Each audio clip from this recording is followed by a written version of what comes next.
നിങ്ങളുടെ ഇഷ്ട പരമ്പരകൾ എക്സ്ക്ലൂസീവായി സൺ നെക്സ്റ്റ് ആപ്പിലൂടെ തികച്ചും ഫ്രീ ആയി ഇപ്പോഴേ ആപ്പ് ഡൗൺലോഡ് ചെയ്യൂ.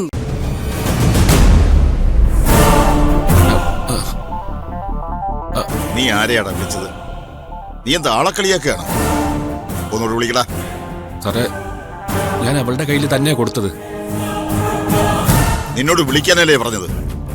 ആ ഫയൽ എന്റെ കയ്യിൽ തിരിച്ചു കിട്ടിയില്ലെങ്കിൽ പൊന്നുമോനെ നിന്റെ ജീവിതം തകർക്കും ഞാൻ.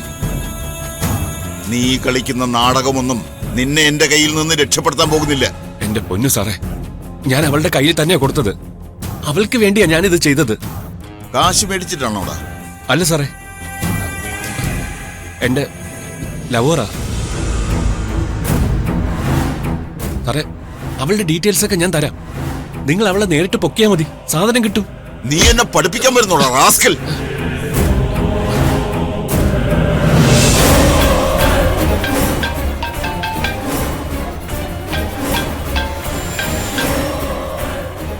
SP ആണ് സംസാരിക്കുന്നത്. നിങ്ങളുടെ കയ്യിലുള്ള ഫയലുമായി എത്രയും വേഗം എന്റെ ഓഫീസിലെത്തണം. സർ, ഏത് ഫയലിനെ കുറിച്ച് പറയുന്നതെന്ന് എനിക്കൊന്നും മനസ്സിലാവുന്നില്ല. ഇതുപോലുള്ള നാടകങ്ങളൊക്കെ ഞാൻ ഒരുപാട് കണ്ടതാ.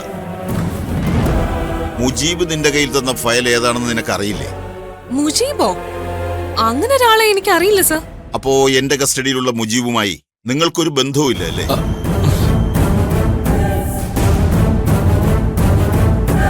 ഇല്ല സർ, അയാൾ ആരാന്ന് പോലും എനിക്ക് അറിയില്ല. I am sorry for the trouble.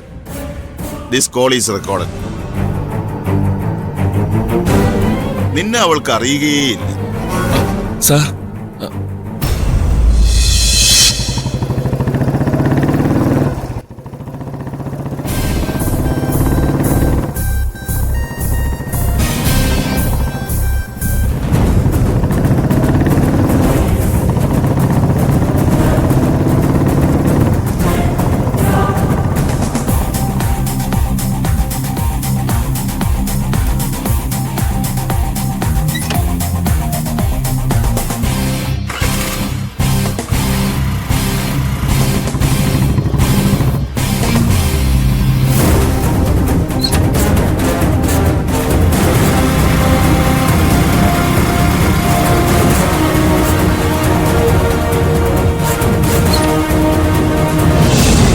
നീരജയുടെ കാമുകൻ വിവേക് അല്ലേ ഇത്?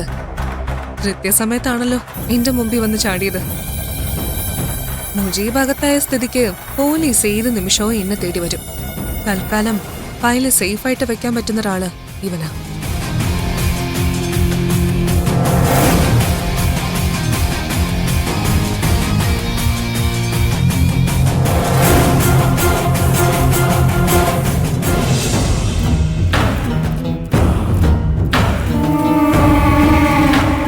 വിവേക്,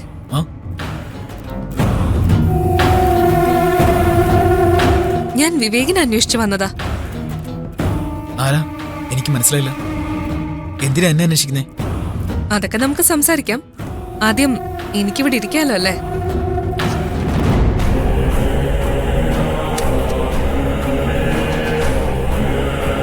വിവേകിന് നല്ല കൺഫ്യൂഷൻ ഉണ്ടല്ലേ? അത് ഞാനിപ്പോ തീർത്തു തരാം. വളച്ചു കെട്ടില്ല, അത് പറയാം. ഞാൻ ദിയ, ശരണ്യയുടെ ഫാദർ ഇൻ ലോയുടെ പാർട്ട്ണറുടെ മകളാ. നിങ്ങളെ കുറിച്ച് ഞാൻ കേട്ടിട്ടുണ്ട്. ഓ ഗുഡ്. ഒരല്പം കൂടി വ്യക്തമായി പറഞ്ഞ, ശരണ്യയുടെ ഹസ്ബൻഡ് നന്ദൻ എന്റെ കളിക്കൂട്ടുകാരനായിരുന്നു. വീട്ടുകാർക്കൊക്കെ അങ്ങനെ തന്നെയായിരുന്നു. പക്ഷേ അവൻ എനിക്ക് വെറും കൂട്ടുകാരൻ മാത്രമായിരുന്നില്ല. He was my everything. ഇപ്പോഴും അവൻ എനിക്ക് അങ്ങനെ തന്നെയാണ്. നമ്മൾ ആഗ്രഹിക്കുന്ന കാര്യങ്ങള് നമുക്ക് കിട്ടാതെ വരികയും അതിൽ നമ്മള് നിസ്സഹായരായി പോവുകയും ചെയ്യുന്നത് ഒരു വല്ലാത്ത സിറ്റുവേഷൻ അല്ലേ? പറഞ്ഞു വരുന്നത് എന്താണെന്ന് ഇപ്പോഴും കൺഫ്യൂഷൻ പൂർണ്ണമായിട്ട് അങ്ങോട്ട് മാറിയിട്ടില്ല അല്ലേ? ഞാൻ ക്ലിയർ ആക്കി തരാം. നിങ്ങളും നീരജയുടെ അമ്മ നന്ദിതയും തമ്മിലുള്ള ഇഷ്യൂസ് ഒക്കെ എനിക്കറിയാം. ഇതൊക്കെ ഞാൻ ഇങ്ങനെ അറിയുന്നു എന്നാണ് ഈ നോട്ടത്തിന്റെ അർത്ഥമെങ്കിൽ ആ വീടിനെ ചുറ്റിപ്പറ്റി ചെറിയ സ്പൈ വർക്ക് ഞാൻ നടത്തുന്നുണ്ട്. ആർക്കും സഹിക്കാൻ പറ്റുന്ന കാര്യമല്ല ആ സ്ത്രീ തന്നോട് ചെയ്തത്. ഇത് പറയാനാണോ നിങ്ങൾ എന്നെ തേടി വന്നത്? ഞാൻ നിങ്ങളെ തേടി വന്നതല്ല വിവേക്. എന്നെ ഇവിടെ നിങ്ങളുടെ മുമ്പിൽ കൊണ്ടുവന്നെത്തിച്ചത് ഈശ്വരനാണെന്ന് കരുതിയാൽ മതി. കാരണം ഈ കൂടിക്കാഴ്ച കൊണ്ട് ഏറ്റവും കൂടുതൽ ഗുണമുണ്ടാവാൻ പോകുന്നത് നിങ്ങൾക്ക്. എന്തു ഗുണം? അത് ഞാൻ പറയാം. ഈ ഫയല് നിങ്ങളെ ഏൽപ്പിക്കാനാണ് ഞാൻ വന്നത്. എന്താണിത്? പറയാം. നന്ദിത എന്റെ ശത്രുവല്ല. അവരുടെ മകൾ ശരണ്യാണ് എന്റെ ശത്രു. അതുകൊണ്ട് ആ കുടുംബത്തെ ആകെ എന്റെ ശത്രുപക്ഷത്താ ഞാൻ കാണുന്നത്. നമ്മൾ രണ്ടുപേരും ഒരേ തൂവൽ പക്ഷികളാ. ശത്രുവിന്റെ ശത്രു മിത്രമെന്നാണല്ലോ പറയുന്നത്. നമ്മൾ ഒരുമിച്ച് നിന്നാ ഇരു കൂട്ടർക്കും അതുകൊണ്ട് ഗുണമേ ഉണ്ടാവൂ. ഞാൻ എന്തുകൊണ്ടാണ് നിങ്ങളെ തേടി വന്നതെന്ന് ഇപ്പൊ നിങ്ങൾക്ക് മനസ്സിലായോ? ഞാൻ പറഞ്ഞത് വിവേകിന് വിശ്വാസമായില്ലെന്ന് തോന്നുന്നു. എനിക്ക് എങ്ങനെ നിങ്ങളെ വിശ്വസിക്കാൻ പറ്റും? ഞാൻ നിങ്ങളെ കാണുന്ന പോലും ആദ്യമായിട്ടാണ്. ഈ ഫയലിനുള്ളിൽ എന്താണെന്ന് അറിയുമ്പോ നിങ്ങൾക്ക് എന്നെ വിശ്വാസാവും. ഇതൊരു ബോംബാ. നിങ്ങളുടെ ശത്രുവിനെ ഒന്നാകെ വിഴുങ്ങാൻ കഴിയുന്ന ഒരു ചെറിയ ആറ്റം ബോംബ്. ഇതിന്റെ പ്രഹരശേഷി എത്രയെന്ന് അറിഞ്ഞാലല്ലേ അത് പറയാൻ പറ്റൂ. പറയാം. ഇതുവരെ നിങ്ങൾക്കറിയാത്ത, അന്വേഷിച്ചാലും കണ്ടെത്താൻ പറ്റാത്ത ചിലത് ഈ ഫയലിനുള്ളിലുണ്ട്. നന്ദിത ഒരു വലിയ കോൺട്രാക്ടിന്റെ പിന്നാലെയാ. അവരുടെ എണ്ണപ്പെട്ട കുറച്ച് ഗാർമെന്റ്സിന്റെ ഡിസൈൻസാ ഈ ഫയലിനുള്ളില്. നന്ദിത കുറച്ചു കാലം കഷ്ടപ്പെട്ട് പണിയെടുത്തുണ്ടാക്കിയ ഹാൻഡ് ഡ്രോൺ സ്കെച്ചസ്. ഇതവര് ഉദ്ദേശിക്കുന്ന സ്ഥലത്ത് എത്തിയാ പിന്നെ നന്ദിതയെ പിടിച്ചാ കിട്ടില്ല. അങ്ങനെ ഒരു ഫിനാൻഷ്യൽ ബാക്ക്ഗ്രൗണ്ടിൽ അവർ എത്തിയാ പിന്നെ നീരജയെ അവര് വരച്ച വരയിൽ നിർത്തും.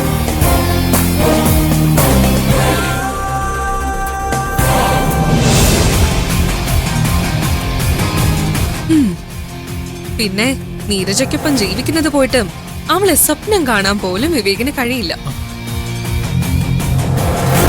ഈ ആയുധത്തിന്റെ മൂർച്ച ഇപ്പൊ നിങ്ങൾക്ക് മനസ്സിലായില്ലേ? അല്ല, ഇതെങ്ങനെ നിങ്ങളുടെ കയ്യിൽ വന്നു? അപ്പം തിന്നാ പോരെ, കുഴി എണ്ണണോ? എനിക്കിതൊന്നും വിശ്വസിക്കാൻ കഴിയുന്നില്ല. നിങ്ങളുടെ വിശ്വാസം അവിശ്വാസം ഒന്നും എന്റെ പ്രശ്നമല്ല. എന്റെ പ്രശ്നം ശരണ്യ മാത്ര. അവളുടെ തകർച്ച മാത്രം എന്റെ ലക്ഷ്യം. അത് സംഭവിക്കണമെങ്കിൽ ഈ കോൺട്രാക്ട് നന്ദിതയ്ക്ക് കിട്ടാൻ പാടില്ല. അതിനു വേണ്ടി ഞാൻ എന്തും ചെയ്യും. അപ്പോ ശരണ്യെ തകർക്കാനുള്ള സഹായത്താണോ നിങ്ങൾ എന്നെ തേടി വന്നത്? ഒരിക്കലും അല്ല. അതിനെനിക്ക് നിങ്ങളുടെ സഹായം ആവശ്യമില്ല. ഞാൻ നിങ്ങളെ തേടി വന്നത് മറ്റൊരു കാര്യത്തിന്.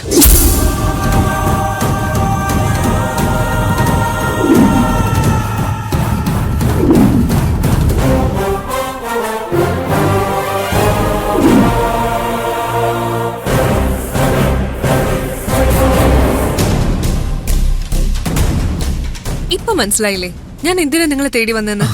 മനസ്സിലായി. ഇത് തന്നെയാണ് ഞാനും ആഗ്രഹിച്ചത്. ഇപ്പൊ മുതൽ നിങ്ങൾ എന്റെ മിത്രമാണ്. നമ്മൾ ഒരുമിച്ച് നിന്ന പല നേട്ടങ്ങളും ഉണ്ടാവും.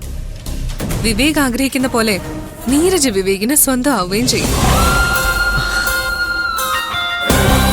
സത്യത്തിൽ ഞാൻ ഈ ഫയല് വിവേകിനെ ഏൽപ്പിക്കണമെന്ന് വിചാരിച്ചതല്ല. പക്ഷെ നിങ്ങളെ കണ്ടപ്പോ പേടിയ വള്ളി കാലി ചുറ്റിയെന്നാണ് എനിക്ക് തോന്നിയത്. എന്നെക്കാൾ കൂടുതൽ ഇത് ഉപയോഗപ്പെടുന്നത് നിങ്ങൾക്കാണെന്ന് തോന്നി. തൽക്കാലം ഈ ഫയൽ നിങ്ങൾ വെച്ചോളൂ.